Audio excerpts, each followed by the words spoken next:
in Action has been in our town working for more than 25 years, and I would say at this point has served hundreds and hundreds of families. This year alone, Brotherhood in Action, just in working with me, delivered food to more than 120 families between Thanksgiving and Christmas. Without them, many people simply would not eat. At Bethel Public Schools over the last 10 years, our percentage of students eligible for free and reduced breakfast and lunch has increased from 8% to 19%. This means that 1 in 5 of our students at Bethel Public Schools live in poverty. Brotherhood in Action has been a wonderful partner in helping us to meet the needs of these children and their families. By creating an open line of communication between school personnel, the Brotherhood in Action has been able to provide needed food and other items within just a few hours after just a simple phone call. About 8 years ago, there was a program at the church to have a fundraiser, and the idea was to put a little rock band together. And so we did with some people that we knew from church, and Frank was one of them, in fact. I wasn't aware that Frank, in fact, was a drummer. So we showed up at our first practice, and there was Frank, okay, mild-mannered Frank, okay, behind his kit, big kit, taking care of the backbeat for the band. And since then, we've done fundraisers, and Frank has participated not only in the church fundraisers, but the Bridgewater PTO, the Bridgewater Boy Scouts, the Bridgewater Fire Department, our annual tractor parade, and he's been there for every time. In fact, Frank is the backbeat for Bridgewater. We're honoring him as Bridgewater's hometown hero, but in a way, Bridgewater doesn't own that. I mean, we can't own this hometown hero because of everything that he's done throughout the region in so many ways, including Danbury Hospital. Susan runs the food pantry at Town Hall in Brookfield. She's been doing this for several years. She was asked to step up as a volunteer, and she has been able to create such a wide-based program serving so many residents that are needed in Brookfield. She has created the most amazing web of volunteers that take it to heart in the same way that she does, and they come in because they love Susan, they love the clients, they love to serve, and I think that's one of her greatest gifts, is what she's done to create the love in the volunteers. I think one of the greatest gifts she gives the town and our future is that she's taught that love of volunteering and service to the children in our community. It's an amazing gift, and she does it because she believes strongly in volunteerism, and she believes strongly in the future of our children. Susan doesn't like the limelight, which is why I wanted her to be acknowledged for the work that she's done all these years. As the administrative assistant at the United Jewish Center and later at the Jewish Federation, Jackie played a leadership role in implementing programs and building community. She brought the same organizational skills to her work as coordinator of volunteers at Ann's Place, encouraging people from all over the area to participate in complex fundraising activities, from the summer golf tournament to the Festival of Trees that ushered in our winter holiday season. Jackie runs the Reading Partners program in 12 Danbury elementary schools, coordinating 100 volunteers who work one-on-one with students in a 15-year effort to help Danbury's children become lifelong learners. Thank you, Jackie, for all your work to enhance the quality of life for so many in Danbury. You are truly a hometown hero. They are certainly dedicated to the community in which they live. Teenie was born and raised here, and Bill is a somewhat newcomer, except not. They've been here for several years now.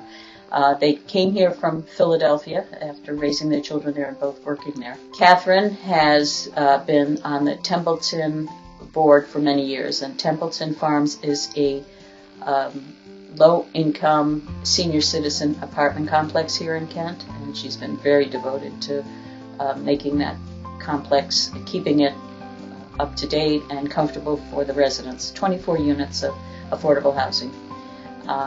She and I serve on the Kent Community Fund. She was one of the founding members, in which we provide funds, emergency funds for people in need in the community. And we have raised a lot of money and helped a lot of residents, and we're very proud of that.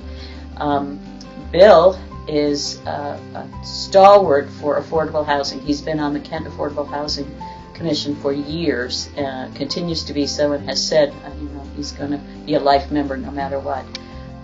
He has worked very hard on getting South Commons, the affordable housing complex, done, and Stewart Farms, which is a small apartment complex. And they both have just given so much of their time and dedication, and they are so deserving of this award. I've known John for a long time. Back when we had the major storms, John stepped up and came and volunteered at the shelter. I called him all hours of the day and night. He came up and ran the forklift and helped get supplies off the trucks. And anytime we need something from John, he's there. He's just a tremendous volunteer. He has a big heart, and I love having him in our community. He's such an asset. And From day one, when I knew Amy and John, they don't know the word no. They help. You say, John, Amy. I coached cheerleading with Amy for 4 years, and she just goes out of her way for all the children. If I had anything to do with PTO, John needed help, he'd go right away.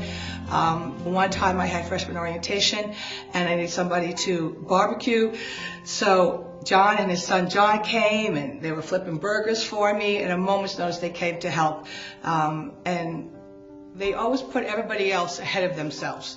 Unfortunately, they lost their son in 2013, and in a tragic motorcycle accident. And their son John was an organ donor, and over 80 people received either his bones or his organs, and now they have a pay it forward initiative that they do. Even their daughter Becky's involved. The whole family, they're always involved. And they're always the first ones to say, I'll help, I'll help. Helen Barksdale is my savior personally because of her incredible spirit and beautiful heart and sense of giving. And I think of her as the Mother Teresa of the modern day.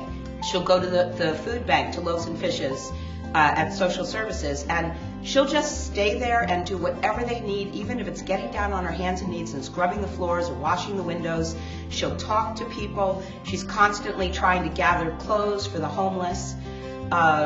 She also she comes to Village Center for the Arts, my program, and about twice, sometimes 3 times a week, she'll just come in, put all the chairs up, sweep the entire pottery studio, and then mop it, which takes about 4 hours. Helen also assists with the United Way with the Back to School initiative, where she helps to gather and distribute backpacks, books, any clothes needed for the kids. And she's been doing this for many, many years. She changes lives literally every day with tiny little actions of beauty. And I am so honored to be representing her.